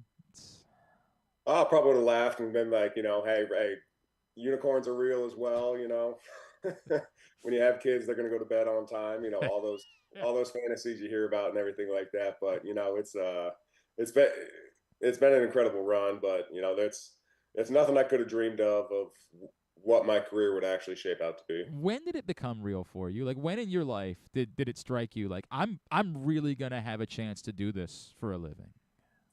It was probably my junior year, going into my junior year at Wisconsin. I started playing football freshman year of high school at Linganore. That's when I started. And so I was, still very, very green and kind of didn't really know what I was doing. And then when I went to Wisconsin, I realized I knew even less than what I thought I knew. And it took me a while to kind of get going and kind of go throughout the system, but it was guys that I was training with, like day in and day out, working out with. I knew their work ethic. I knew the technique that they were trying to do. I knew how they went about their business. And I saw those guys getting drafted. And I was like, oh, this might be like a real thing. Like, I actually got a chance here to kind of make it in this league, or at least, have a start. And so that's kind of when it started to become real, because my freshman year in Wisconsin, bad. Sophomore year, slightly better. Junior or redshirt sophomore year, whatever it took. I took the 5 years, so bad as well. And then junior year, okay. Senior year, I was like, oh, let's go ahead and give this thing a good run. What is the secret to what is the secret sauce? Obviously, some of it is, your physical gifts, but beyond that, to be able to have the longevity that you had for a decade plus in the league, did you learn something early on in your career? Was there someone that said, hey, make sure you're doing this? How were you able to be available the way that you were for the majority of your career and perform at the level that you did? It's one thing to stay in the league for this long. To stay in the league with the same team for this long is kind of a miracle. Oh yeah, it's I bet if you looked at the odds of it, it's got to be pretty low. I mean, low enough to where I should have been playing the lottery. Yeah, right. But it was, I was just kind of talking about this with a buddy the other day, and it was I think it's a lot of luck.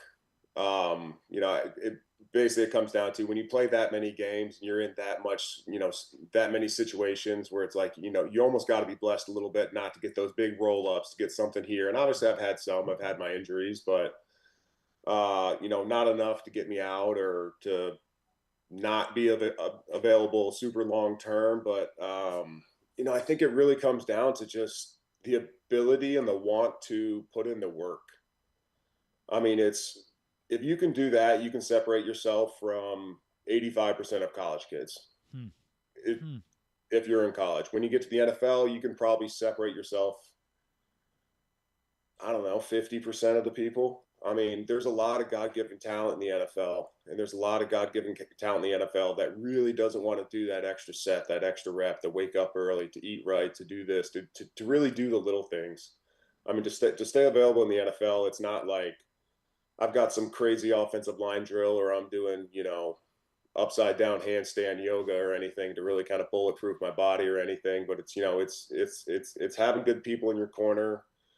It's working hard. It's doing the little things the right way. I mean, the secret sauce is just the basics. I mean, you heard Kobe talking about it all the time. It's like, I'm going to do the fundamentals better than you. And so that's kind of the approach I took. And I was lucky enough to have guys like Andrew Whitworth and John Sullivan come in 2017 and kind of take me under their wing and really kind of show me what a 10-plus year NFL veteran looks like. And I was like, man, that sounds cool. I want to do that. So I just picked and choose things that worked for me and continued to work the right way. And 11 years later, here we are. Rob Havenstein is with us here on GCR after he announced his retirement from the NFL. Rob, the decision to step away, it's funny, I was just chatting with our buddy Bradley Bozeman about this last week, and Bradley was like, I know I could have kept playing. It's just a pure health thing for me. Like, I want to have my health. I got 3 kids. That's what I want. Is it a similar story for you where, like, we all know you would have been one of the more desirable, offensive linemen on the market this offseason? Is it a health thing? Is it just that you knew maybe some time ago that it was going to be time for you to step away? I knew probably at the beginning of this year. I don't physically think I could do it anymore, number one, or do it to the level that I have set for myself. I've taken just hits and nicks throughout the years, and just the way the body's feeling and the amount of work that would need to kind of go in to kind of get back to a season, and then thinking about, man, I'm starting in July and August all the way up until hopefully February again, and like that's a massive time commitment. And same thing Bradley was saying, I got 3 kids. I want to make soccer games, and obviously there's a lot of time for it, but in order to play in the NFL, you have to be selfish to a point, because you need to do what you need to do to make it in this league. That goes just back to the, doing the little things, and the little things take time, and that time is not manufactured. It's taken away from somewhere else. But for me, it was definitely it was time. The body was talking, time to move on kind of with the second phase of life. And, I'm at peace with it. It's obviously different for offensive linemen than it is for other, players at other positions. Some of those guys can make a decision, step away maybe a year from now. I don't know. Maybe I had a little more in me. When you're an offensive lineman, it feels like you have to know that this is finite, because you're probably not going to want to, treat your body the way that you were when you were playing in the NFL. Oh, you're exactly right. And, being an offensive lineman, and I've started every single game I've been healthy for. Yeah. And so if I make it through a full game, that's 60 to 70 to 75 to 80 reps a game, where it's like, it's not like, hey, why don't you go take a quarter, then you can come out and, we'll save it for next week. It's like, no, you're playing and you're playing the whole game. And so there's no, hey, let's get you 10, 15 reps a game. We kind of, hold you for the season and kind of the age you're at now and kind of where the body is. And that's just kind of how I played. And I wasn't honestly prepared or wanted to be like, all right, I'll be the old guy in the room. I'll back up, be the third tackle or anything like that. Basically be a coach on the sideline. If my competitiveness and kind of what I learned through growing up, it's like, listen, if I'm out there, I'm going to be the guy. And if I can't be that guy, then, after all this time, it's probably time. Did it sting? I guess it's measured, right? Like, probably easier to do this having won a Super Bowl, but I still imagine it's tough when you guys were as close as you were a year ago, and there's every reason to believe that group's going to be right back in the mix going into this season. Like, how do you measure those two things in making a decision like this? Yeah, you're always trying to balance kind of the business side of football and then the personal side of football. Sometimes they mesh together. A lot of times they don't. Obviously, this last year had its ups and downs just for me personally. Last game I played was the first Seattle game at home, and just kind of couldn't quite get back to where I thought I could play well. You know, I could go out and play, which is what you saw for the next, I want to say 4 games after the Seattle game or something like that. And it was just hurt enough to play, but just hurt enough not to play up to the standard that I had for myself. And so that was definitely a tough situation for me. But then see the team success, and I just wanted to pour in as much as I could with these guys, kind of knowing that this was probably my last go round, to where I got a ton of different and great leadership throughout my career, where it's like, man, I just wanted to pass that on. So I was doing everything I could to kind of give that to the young guys, and to see them succeed the way they did. I mean, it was special to see them go out there and you know, just to be so dang close, because everything almost has to work out perfectly to win a Super Bowl.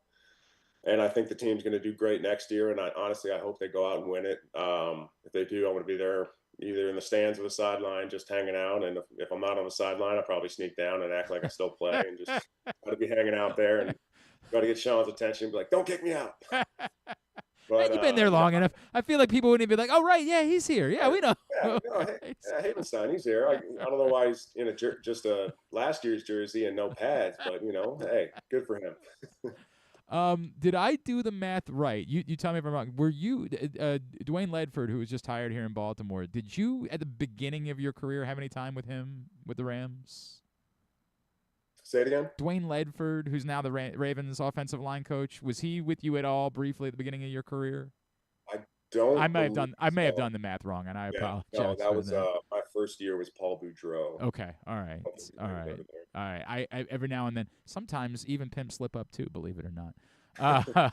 Let me go back to, you did the experience getting to win one, Rob, like getting to do that, and knowing that, like, the number of players that will go through, again, decade-long careers and never have that.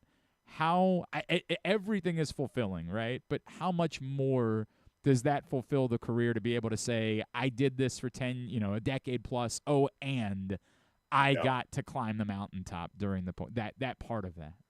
Yeah, man. I mean, even just talking about it now, I got tingles kind of going on my spine, because it was just such a special thing, you know, especially when Whitworth got here in 2017. I want to say he had never won a playoff game in like 11 years or something like that, or however long he was in Cincinnati. And, you know, they went to the playoffs, but they had never won a playoff game. And then for us to go all the way, get there, win one, to realize how much work, how much dedication, how much has to go right during a season, but then to stand there at the end, especially when Aaron got that 4th down stop and we were jogging out just to go take a knee. You know, I think I'm a pretty tough guy and everything. As soon as my feet left the sideline and hit that grass, and I realized that game is over, we have won the Super Bowl, I'm talking about tears streaming down my face. Couldn't control it, just sobbing like a little girl. And it was just to be able to, like you said, climb that mountain. And every single team, 32 teams in the NFL, are trying to chase this one goal. And to be the one team where you say, man, you did it that year, forever in history. They're always going to talk about the 2021 Rams, and I'm always going to be a part of that, along with a lot of other amazing teammates I had. But man, it's special. I mean, there's not many things in the world like it. That's awesome, man. I mean, like, just hearing you gives kind of, and I don't care at all about the Rams, and I'm getting goosebumps here. You describe awesome. It that way. No matter what role you have on the team, starting right tackle, backup left punter guard, you're a coach, you're a quality control coach, you're the janitor, you're a athletic training staff. If you're a part of an organization that wins the Super Bowl, man, you feel some real pride in it, because it takes a village to be able to do that. That's incredible.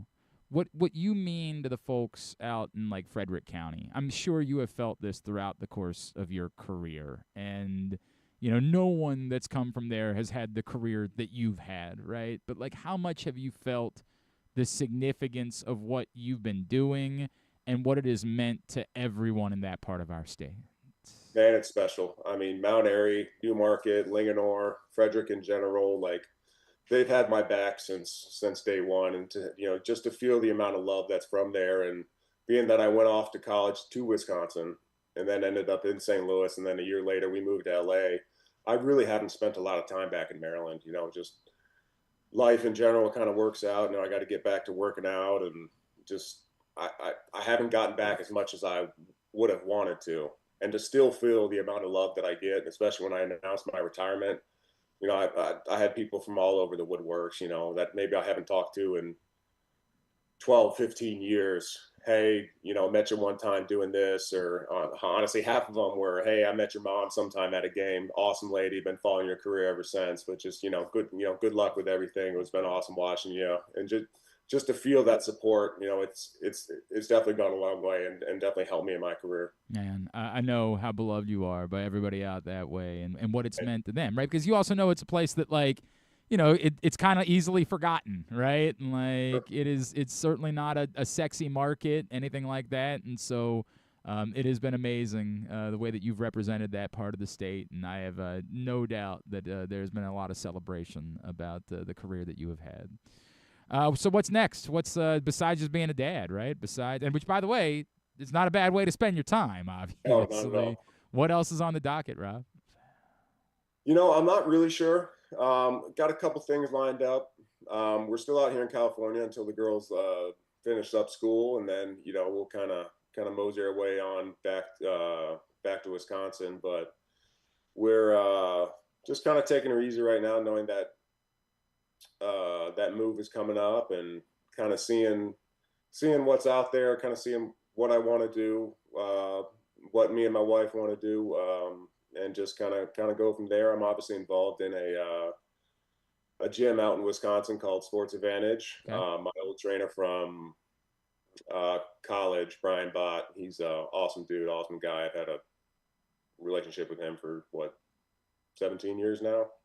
So I'm in business with him. I don't do much. The training works because I was doing it for the last 11 years. So I thought it was kind of fitting there, but we'll see. Kind of the world's my oyster right now, and luckily NFL presents you with a huge opportunity to kind of have that flexibility. So we'll see whether it's coaching at whatever level, or whatever it is, sports. Whether I get into media or something like that. It's we'll see. Well, we can't wait to see what's next for you, Rob. So happy for you and the career that you were able to put together, man. It's been an amazing run. Congratulations on everything that you've accomplished. Best of luck moving forward, and thank you for taking the time for us today. We really appreciate it. Of course. Thank you, Glenn. Thank you, Griffin. Thanks for having me on, fellas. Rob Havenstein, after retiring from the NFL, what a run for 11 seasons. Out of Linganore, appreciate him taking the time for us. An amazing career he put together. And to, hang on a second, this is Chris. Chris, I'm going to, I got to take accountability when I get so I want to be mad at Chris. Chris said, don't forget to ask him about Ledford. And I was like, oh, okay. And so I just searched it afterwards. Chris, I have no idea why you think that there was a run between, and it's on me. I obviously blame it on Chris. I obviously should. You know what the problem is? I give like Brian Powell way too much. Because Brian will say something. And you no, take Brian. it Whenever we have a guest on, he'll be like, "Hey, make sure you," and I'll be like, "Oh yeah, sure." Like he brought up Noah Song earlier when Lou Merloni was on.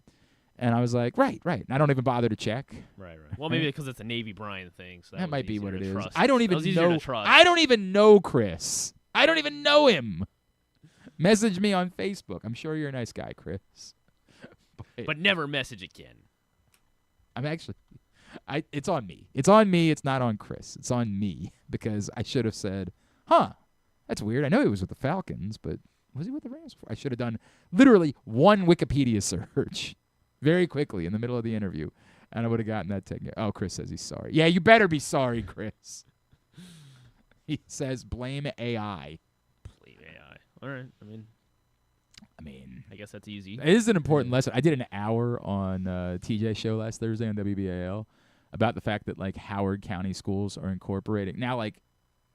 You have to use AI for certain assignments. They are in certain classes. They're making you use AI on assignments so that you can learn AI, and the idea is they're supposed to be teaching kids right from wrong. The AI, I don't remember which one it is. It's Gemini maybe.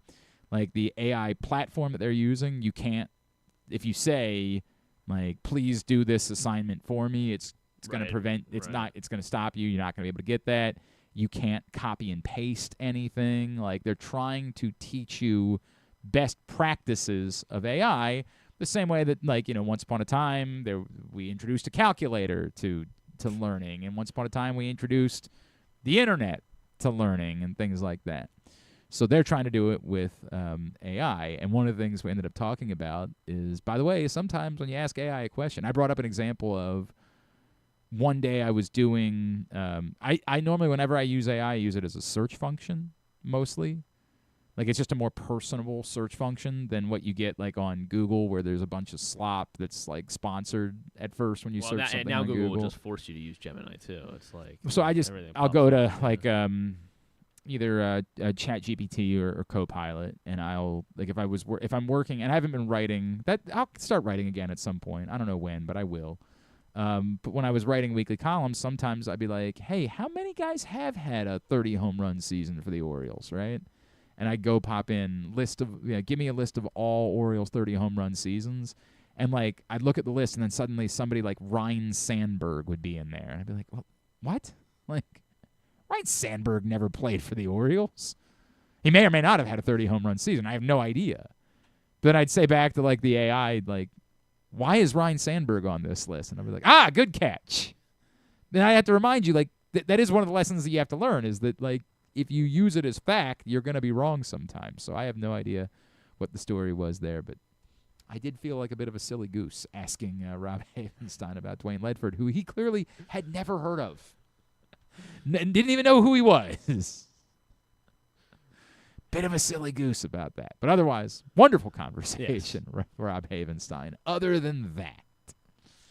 All right, today's show is also brought to you by County Sports Zone. CountySports.zone is the website for you to find out everything you need to know. We are approaching championship week in public school basketball. Obviously, the Catholic League finals, and now we get into public school titles being given out here in the next couple of weeks. Go to CountySports.zone to find out everything you need to know. Schedule, brackets. It's March. Brackets are awesome. So find out everything for the high school level by going to CountySports.zone. Proudly sponsored by your local Toyota dealer, buyatoyota.com. We'll get a tidbit and tubular when we come back in. Glenn Clark Radio.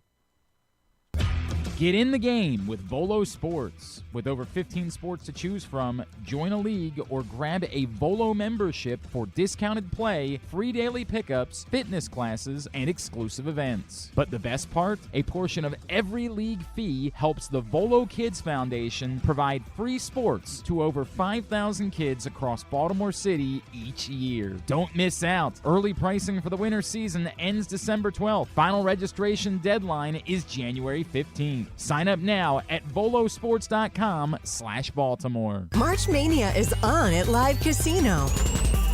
And you can get a front row seat for all the action at Sports and Social. Raise your game with massive wall-to-wall TVs. And raise a cheer with your favorite beers, cocktails, and an all-star menu. Best of all, you could win huge prizes every game. Don't get benched. Book your table at Live Casino. At Arundel Mills. Must be 21. Please play responsibly. For help, visit mdgamblinghelp.org or call 1-800-GAMBLER. Your car is more than just a ride. It's an investment. At Leading Edge Auto Body in Mount Washington, we've spent over 20 years perfecting the art of repair. From high-end imports to your trusted daily driver, we handle all makes and models with elite precision. Our team holds the highest honors in the industry, including ASE Master, iCar Platinum, and specialized aluminum certifications. We make it easy with free towing, pickup, and delivery, because at Leading Edge, customer satisfaction comes first. And remember, with insurance, it's your car and it's your choice. Choose the experts. Leading Edge Auto Body. Quality you can see. Service you can trust. Go to leadingedautobody.com today. The weather's getting cooler, so when you and your family are picking out a place to dine, be it lunch or dinner, let's make it nice and easy. Now, with 2 great locations, the Costas Inn remains your #1 destination. Whether you want to get steamed crabs and the full Costas menu out at the original location at 4100 North Point Boulevard, or sample the complete menu minus the steamed crabs at the new location above the grandstand at the Timonium Racetrack, Costas is your place to go. Check out the website CostasInn.com for a look at the menu, and if you want to plan that crab feast, call 410-477-1975. The Costas Inn. Gambling can be a fun and entertaining experience, but there are risks involved. If you're planning on betting on the game at the casino or on your phone or computer, know your limit, stay within it. Set a budget and a time to stop. Remember, gambling isn't a financial solution, and it doesn't mix well with alcohol or drugs. Know the risks and have a plan before you begin gambling. For free and confidential services, call 1-800-GAMBLER 24/7 or go to helpmygamblingproblem.org. Looking for Baltimore's premier waterfront dining experience? Head to Nick's Fish House, located in the Baltimore Peninsula. Enjoy crabs all year long, plus happy hour Monday through Thursday from 3 to 6. Planning a celebration? From rehearsal dinners to corporate crab feasts, Nick's is the spot to make it unforgettable. And the fun doesn't stop there. Live music fills the air every Thursday through Sunday. Check out the full lineup at nicksfishhouse.com. Nick's, it's where Baltimore comes to eat, drink, and play by the water. Make the most out of every day in your Toyota RAV4. Available in hybrid or gas-only models. A RAV4 can get you where you want to go in style. Check out buyatoyota.com for deals on new RAV4s from your local Toyota dealer today. Coming back in here with Glenn and the other guy, Garrett, whatever his name is. You know who they are. All right, back in here on GCR. This is kind of humorous. I don't know if you saw this yesterday, but Underdog has a Twitter account, and they had aggregated a report from Jeremy Fowler that said, Fowler, David Montgomery, quote, once out, unquote, and Detroit would want a, quote, decent day 3 pick, unquote, possibly 5th rounder in return. Now, that wasn't Jeremy Fowler was saying it. Underdog was just aggregating it, right? Right. Because that's what we do. David Montgomery retweeted this last night and said, damn, Demo told you that? With a question mark. As if to say, that's not true. I'm David Montgomery. Your source isn't as good as mine. Well, That's the exact deal, right? Turns out the Detroit Lions indeed have sent David Montgomery to the Houston Texans in exchange. All the Houston Texans do is acquire running backs. That's all they do. They do it every year. Joe Mixon, Nick Chubb. Cut, I guess. They just keep acquiring somebody else's running back that they don't want anymore. They have sent a 5th-round pick, exactly what Jeremy Fowler said, to the Detroit Lions, according to Adam Schefter, in exchange for David Montgomery. I don't know. They've got to clear out some of the chaff there in Houston. Like, they cannot keep all. I don't even know which of those guys are free agents at this point. What, in the running back room? In the running back room. I have no idea because I don't pay that close attention. It only matters to us when we get around to fantasy season. Like, at this point, it would seem like they would just want Woody Marks and David Montgomery to be their backs. Like, that seems like a pretty decent 1-2. Mixon apparently he's going into his final year of a 3-year contract. But I mean, he doesn't. Yeah, I know. He doesn't. He's due for $8 million. So and what's the dead cap? Only $2 million. Yeah, They'd free up $8.5 million. And I don't think there's a chance in hell that Joe Mixon is back on the roster next year. I think that means that David Montgomery and Woody Marks are their guys moving forward, which, by the way, sounds like a pretty decent. I'm not trying to make Woody Marks. That was only a 1-year deal. I'm not trying to make Woody Marks into Jahmyr Gibbs because Jahmyr Gibbs is, genuinely special, right? But his skill set and ability to catch the ball is sort of a lesser man's Jahmyr Gibbs.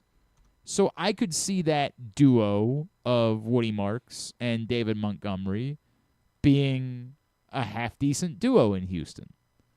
Got to figure out the quarterback situation. I think they have one, maybe. What gives you that idea? 2 years ago? Yeah. Yeah, there's that.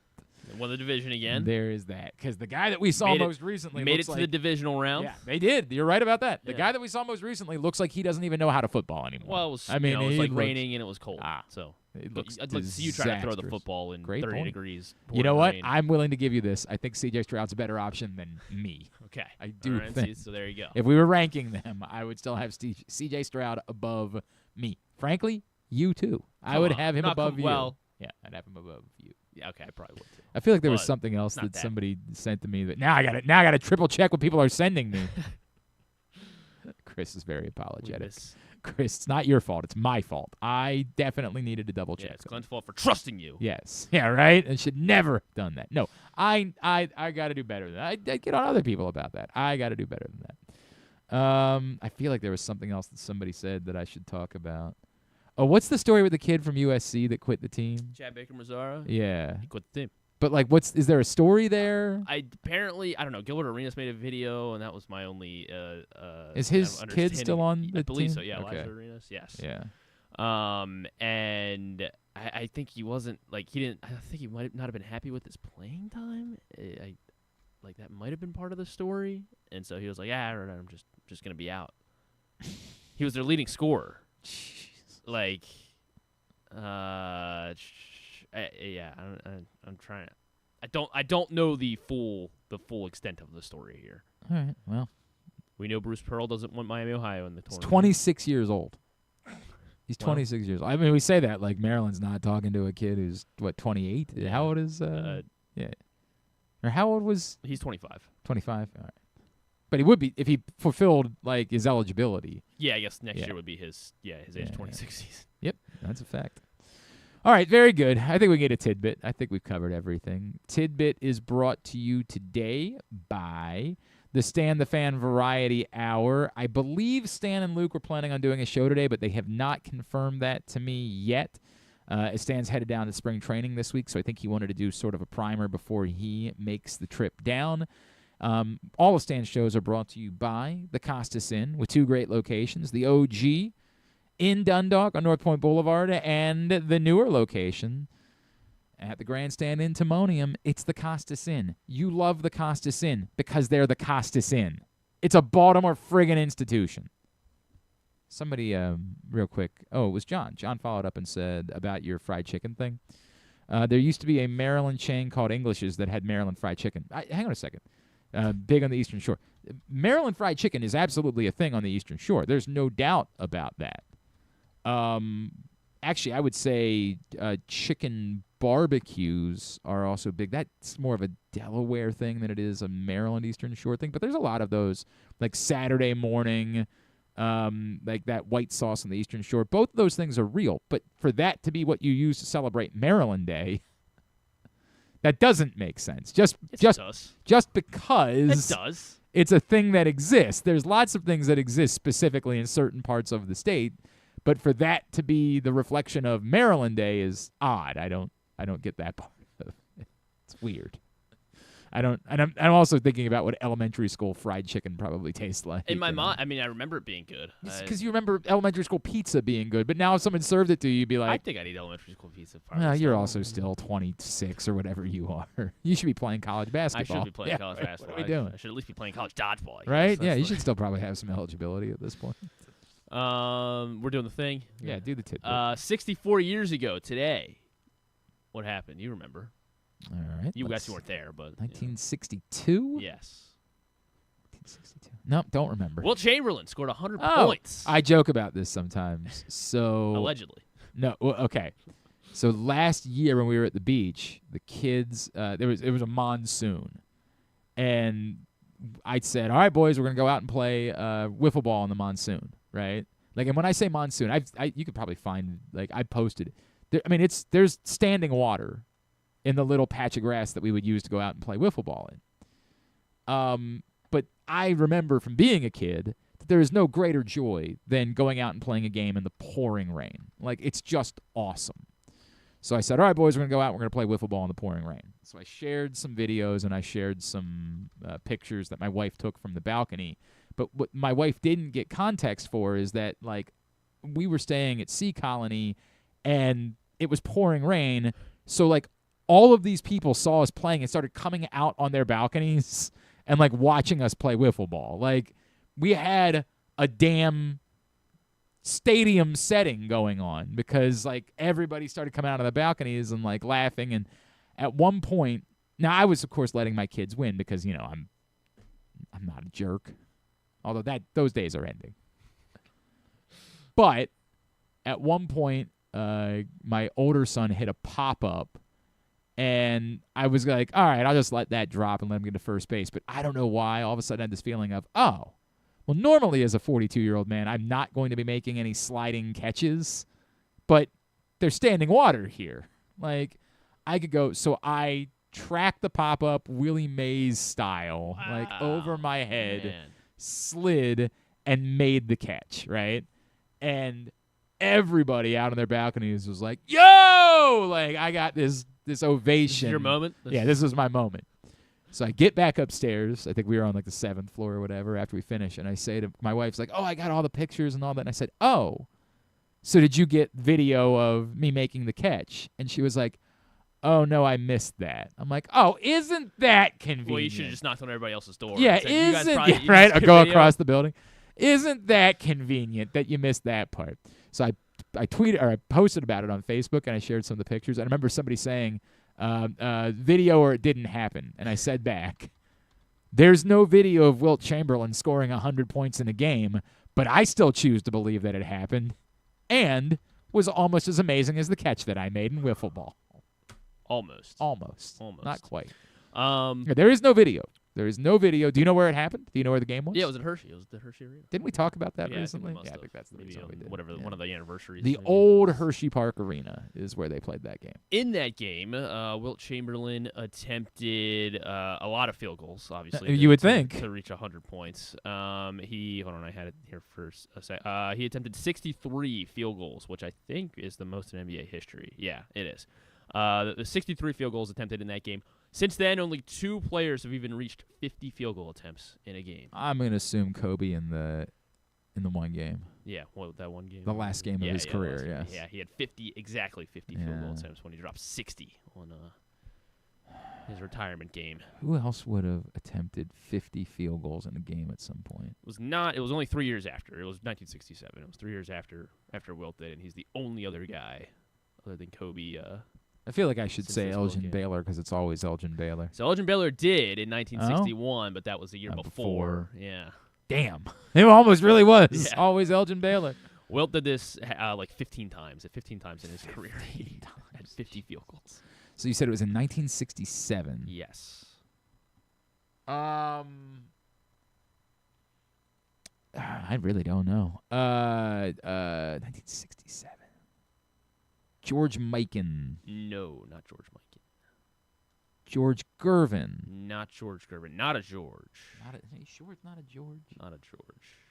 Not a George at all. He was also a Warrior, but he was never teammates with Wilt. Rick Barry. Rick Barry was the other one. Famously on this list. former roommate of.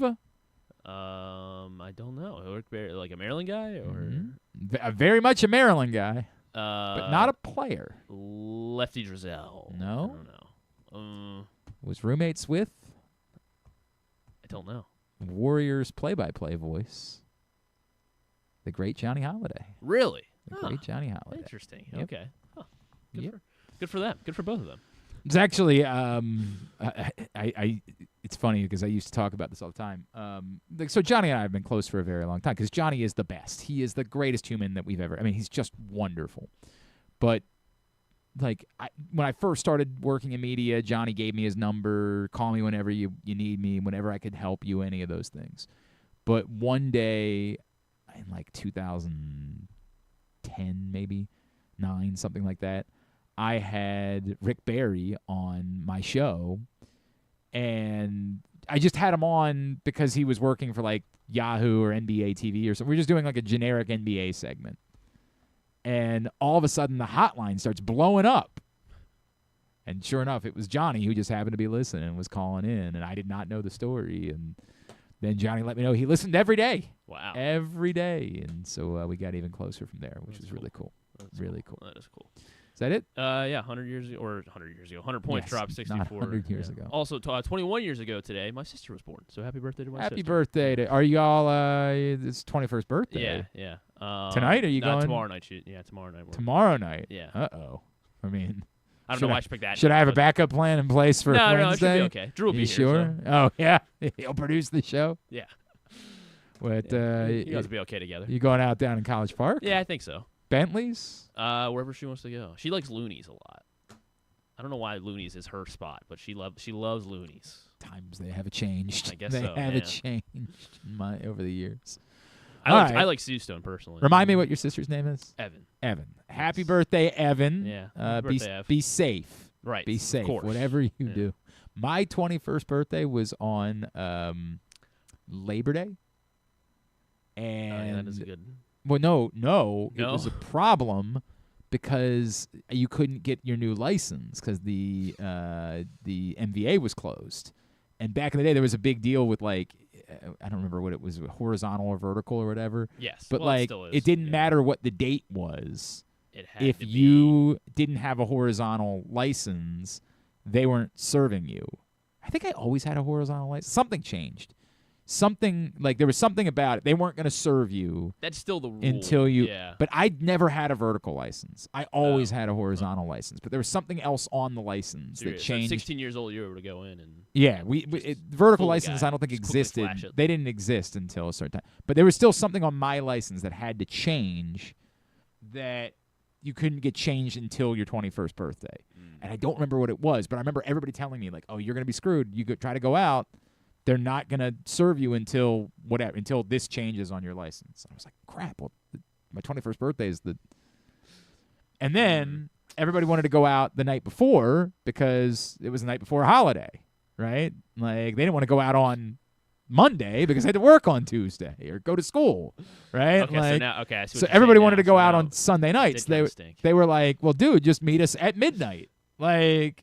Just come out at midnight and you'll be 21. And I was like, are you sure that these places are going to... And I don't remember where they were, but they asked when they got there, and the guy was like, no way. Not... Because you didn't have your vertical. Whatever the issue was on the license. They were not going to serve me. And so we ended up at a TGI Fridays. I met them at a TGI Fridays at midnight because they called the TGI Fridays, and the TGI Fridays said, at midnight, we will serve your friend. And so I turned 21 over COVID, so that was that's rough. Yeah, so that was a rough time. That was a rough time. Didn't go too crazy. I do remember my father being panicked, like it was the first time I'd ever gone out. My father had said on Monday, I'm taking you to lunch. I was like, cool, that sounds great, right?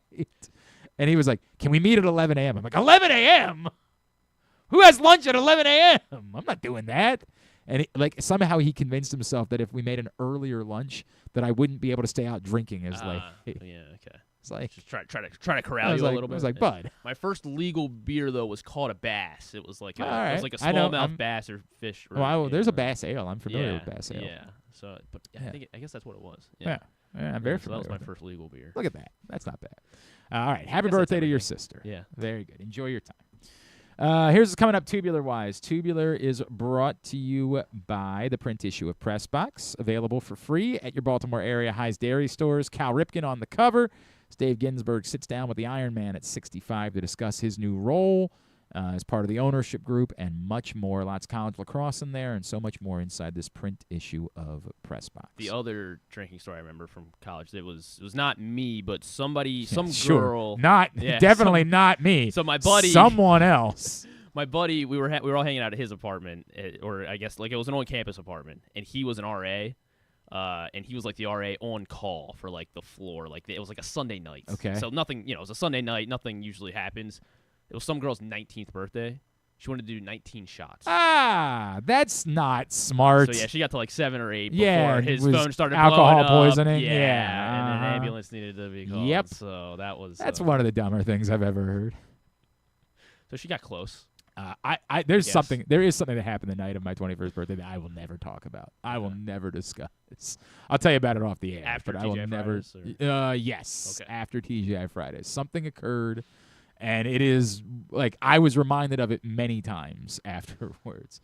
Anyway, so the other thing I would tell you about that is we, of course, we did beer boxing, which was where if you wanted to get drunk quick, and I do not condone this, you versus someone else. Okay. You would each have a die. You would each roll it, and whoever had the smaller number did a shot of beer. But just a shot's worth. Okay, that's not. But a shot of beer. But then you just, it didn't stop. Rapid fire. And it was a third person's job to just keep filling shot glasses of beer, and that was how you were going to rapidly meet everyone where they were. If you showed up late to the party, Gotcha. Yeah. that was how you were going to meet everyone where they were. And, yeah. Some of the good nights in my life involved that story. Sounds like a good game. Yeah. Here's coming up totally tubular-wise. Yikes. It's, Morgan and Coppin, penultimate games of the regular season tonight. Unfortunately, Morgan took it on the chin against Howard, so they no longer control their own destiny to win the MEAC regular season title. But that is a neutral site tournament anyway, so it is really just going to come down to how that plays out. They host Norfolk tonight at 6 o'clock, and the Coppins at Howard tonight at 7 on ESPN+. Iowa State, Arizona, that's a very good one tonight at 9 on ESPN. Everything else you can find at glennclarkradio.com. The semifinals in Unrivaled tonight at 7:30 on TNT and True TV. Orioles are off today. The hell, Orioles? Netflix for WWE Raw tonight at 8. The fallout from the Elimination Chamber, and I guess we're going to have 17 people in the title match because Randy Orton Did you won. watch it, or are we watching it I after? have watched it. I would have loved it if we could have watched it after. You were really excited about the Elimination Chamber? Well, I mean, it's entertaining stuff. Yeah. If you say so. What do you mean if I say so? This You're the one that covers it for... Yeah, covers it. Beat reporter. What do you got non-sports-wise? Nothing. Okay. St. Dennis Medical, the Reggie I'm Dinkins happy show to have also. that back. I don't know why St. Dennis Medical wasn't on last week.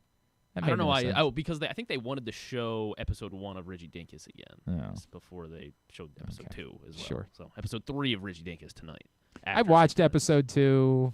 It's fine. It's just fine. That's it. Jesse Palmer hosting a new show on HGTV, Bachelor Mansion Takeover. I'll be all right. Oh, come on. Going to be all right Jesse on that Palmer, one. though. I'm good. Good. That's it. Okay. Thanks today to Rob Havenstein, Maryland native, after his retirement. Thanks also to Lou Merloni. We'll get that up in the greatest hits section of the... Fallon's going to have Nicole Kidman along with the U.S. hockey players, Hillary Knight and the Hugheses. They were on SNL on Saturday. What, are they just going back? Because, like, the Hugheses have to play games right now. Nah. Are they just on, like, a perpetual flight back to New York? They're gold medalists, okay? Well, I want. guess Jack... They both... Hang on. Yeah, they had it. Jack... I know the Devils had it back-to-back, like Wednesday, Thursday. Yeah. And then... But I get, like, he's in New York. Like, I understand that. Yeah, right? right. So that now, does... the women, I don't know what their schedule is. Believe it or not, I don't know either. And Quinn is with the Wild, so he's definitely got to be, like, getting some frequent Maybe flyer they filmed miles it in. yesterday morning or something. I don't know. Oh, after the... I don't know. I don't know how they would have done how they figured it out. But yeah, while they were still... Tab at GlenClarkRadio.com. Studio, whatever, 40, whatever. Tomorrow on the program... Oh, boy. Tuesday still. Oh, Yeah, boy. yeah. Thanks All to our everybody Tuesday at stuff. Pressbox. Yeah? Like...